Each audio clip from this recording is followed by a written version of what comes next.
Salut les amis, bienvenue pour cette nouvelle saison cinégétique 2025-2026. On attaque directement par une petite scène de chasse en plaine où ce très joli brocard viendra nous sauter, mais on ne les tirait pas ce jour-là, on ne tirait que les sangliers sur remise. Donc je vous laisse apprécier ces images au ralenti. C'est toujours un bel animal à observer.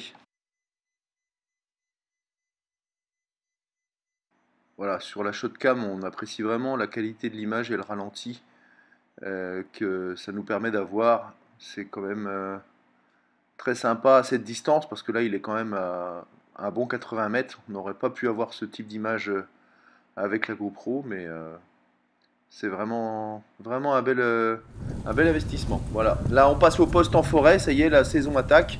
Je vous laisse apprécier les images. Voilà, sur cette scène, j'ai une biche, vous voyez que hop, elle démarre derrière l'arbre en sautant le layon après avoir vu mon voisin. Le faon passe derrière. Comme vous voyez, mon voisin est en retour de l'autre côté sur la droite de l'image. Le cerf arrive derrière. Moi, je peux malheureusement pas tirer. J'ai pas l'angle. Il fera lui de son côté, il pourra tirer le faon. Là, je suis en Belgique et là, je me fais surprendre par un arc qui arrive dans le dos de la battue. Je commence par une balle. Il bifurque, il vient sur moi. La deuxième le touche. Il remonte sur l'arrière et là la troisième balle j'arrive enfin à le tirer proprement, enfin proprement si on veut, parce que la balle le touchera un petit peu arrière et il me faudra encore une balle d'achèvement. Vraiment pas un tir facile ces animaux là, surtout quand ils se mettent à accélérer. Vous voyez là on le voit à le ralenti à la shotcam. La première balle passe juste en dessous. Malheureusement, bon là le shotcam est mal réglé, hein, c'était le début de saison. Deuxième de face, comme vous voyez, paume, là il prend la balle dans la patte avant, il bifurque devant moi et il remonte dans la battue. Et là dans le talus, je pourrais retirer une troisième balle qui cette fois-ci le touchera mortellement avant d'abréger avec la quatrième balle.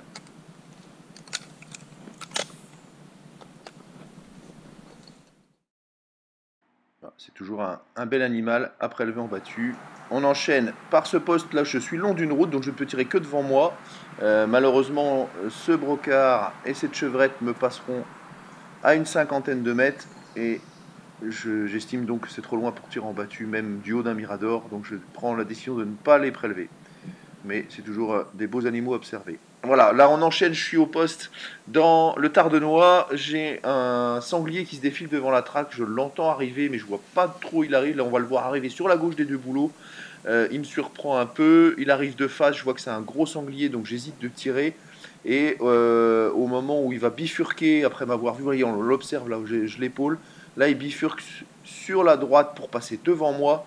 Là, j'ai une fraction de seconde pour observer le pinceau et identifier le mâle. Donc là, alors qu'il est à peu près une quinzaine de mètres de moi, j'envoie une première balle qui le fait accélérer. Et là, vous allez le voir, il saute très très rapidement le trait et je peux lui placer une deuxième balle au rembuché qui va le sécher. Mais dans le doute, par rapport au chien, je préférerais, après avoir prévenu mes voisins, me déplacer en direction de l'animal pour y mettre le balle d'achèvement. Voilà, je vous laisse apprécier les images à la shotcam. Là, on voit qui se défile devant moi. On aperçoit la double bosse sur le dos et moi, j'ai une petite trouée où je peux voir le pinceau. Là, je décide de le suivre à la perpendiculaire de moi dans la battue. Et là, je vais avoir un tout petit trouée. Voilà, pour le tirer, là, il prend la balle, il est coffré dessous de l'épaule.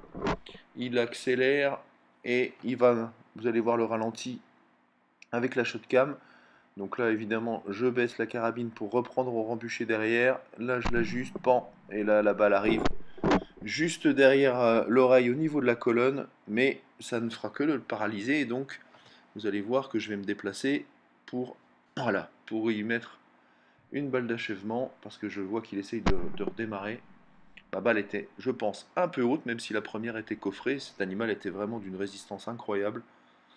Et j'ai préféré assurer pour éviter des problèmes avec les chiens qui s'approchaient.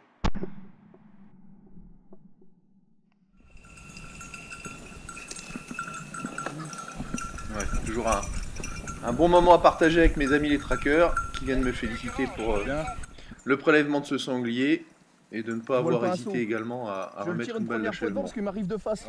J'attends de voir, d'identifier ce que c'est. Puis quand il me voit, il fait l'équerre. Et là, je vois le pinceau. Quand il part de travers, je lui remets une balle. Là, ma balle, il accélère et il vient sauter là et je lui mets la deuxième là.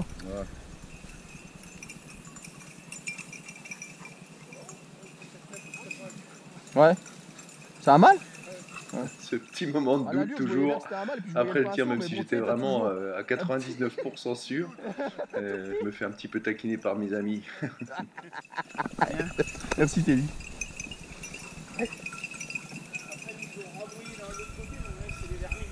Ouais.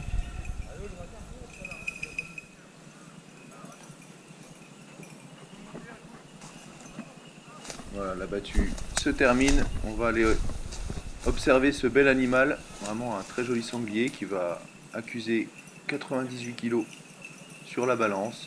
Bon, très peu armé malgré tout, un jeune animal, mais un joli sanglier malgré tout.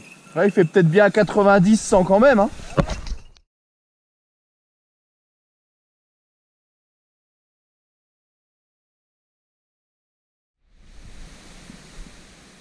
Voilà, toujours lors de cette journée, là vous voyez une belle compagnie qui descend droit sur la ligne de droite de mes voisins qui vont faire un joli doublé sur cette compagnie de sangliers.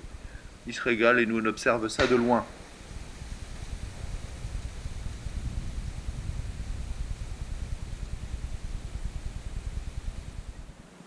Là, changement de décor, on se retrouve dans les Ardennes belges.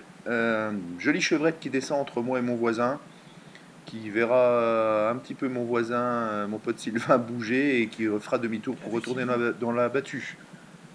De toute façon, je pense qu'on n'aurait pas tiré cet animal en début de saison. Et là, on enchaîne toujours au même poste, un peu plus tard dans la battue, cette magnifique bichette qui arrive devant. On ne tirait plus les noms boisés à ce moment-là de la journée, puisqu'il y en avait déjà eu un prélevé ce matin. Donc on l'observera tranquillement passer devant nous. Je vous laisse apprécier les images, c'est toujours des moments magiques que d'observer ces grands cervidés.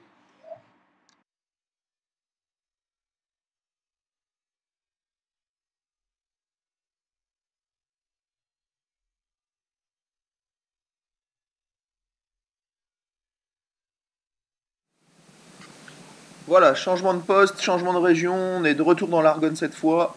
Je suis posté le long d'une route qui est sur ma gauche. On m'a donné l'autorisation de tirer donc devant et sur ma droite. Et éventuellement dans mon dos, après que l'animal soit bien sauté. C'est ce qui va se passer. J'ai un beau sanglier qui arrive, un petit peu ventre à terre, suite à un ferme qui se déroule dans la battue. On m'annonce éventuellement une laie suitée. Donc j'observe bien l'animal sauter. J'ai l'impression de voir un pinceau, l'animal est dans les pois. Mais malgré tout, j'ai un doute et j'ai bien fait parce qu'au final, le pinceau n'est pas du tout au bon endroit. C'est plutôt une touffe de poils sur l'avant de l'animal. Et donc, je regarderai cette jolie lait sauter, passer dans mon dos. Là, comme vous le voyez, là, j'aurais pu éventuellement tirer, mais c'était de toute façon pas le bon animal et un peu risqué. Donc, on va se contenter d'observer ce joli sanglier au saut du lion.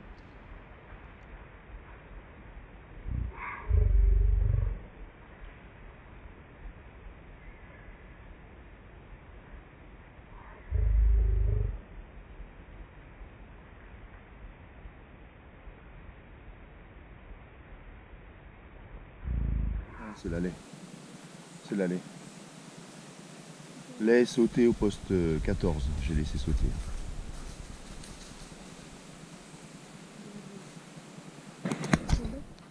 Voilà, toujours dans la même journée. Cette fois-ci, on entend un sanglier arriver entre moi et mon voisin. On voit pas mon voisin parce qu'il est caché derrière la végétation, mais on laisse passer cette grosse lait que vous voyez là, à quelques dizaines de mètres de nous. Une belle grosse lait, donc on se contentera de l'observer. Alors là, voilà, on va terminer par cette scène que je vais vous laisser regarder. Je suis sur une ligne intermédiaire tout seul sur ce trait, donc j'ai le tir franc des deux côtés, à 15-20 mètres de moi de chaque côté. Je peux me déplacer éventuellement en fonction de l'avancée de la traque. C'est vraiment un poste assez libre. Je suis avec ma compagne et sa fille au poste et là tout se précipite, les trackers sont devant moi. On observe les animaux qui étaient calés devant nous depuis un moment, on les avait entendus. Là ça se précise un petit peu, les animaux décollent. Je m'attends à ce que ça saute sur ma gauche, vous me voyez prêt à épauler parce que le trait est vraiment pas large. L'animal va refuser, va repasser devant nous. On pensait que c'était le chevreuil que vous allez pouvoir observer. Mais en fait, alors effectivement, il y avait un chevreuil, mais il y avait également un sanglier. Et je vous laisse donc regarder cette scène. Attention, ça va très vite.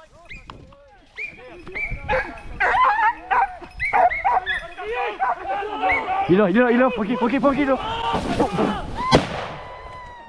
Là, vous voyez, l'animal vraiment vient passer à ras entre le tracker et ma compagne. S'auto-rembucher, je le reprends et je place une balle un petit peu arrière. Vu la vitesse, ça peut se comprendre. Et il sera achevé par les trackers aux fermes derrière avec les chiens. Mais alors, c'est une scène juste incroyable. Je peux vous dire que ma compagne et sa fille ont été très impressionnées par la scène. Là, vous venez de voir la séquence vue de la shotcam. Derrière ça, on va donc entendre les chiens se mettre aux fermes et les trackers vont se précipiter pour aller abréger cette scène. Vous voyez, ils partent très vite. Les autres viennent me féliciter, peut-être un petit peu trop prématurément, mais bon, au final, on va retrouver l'animal et ça restera vraiment une grosse séquence. Voilà, cette première session se termine. J'espère que ça vous aura plu. Je vous souhaite à tous un très beau début de saison. Et puis je vous dis à bientôt pour les prochaines séquences vidéo. Allez, à bientôt.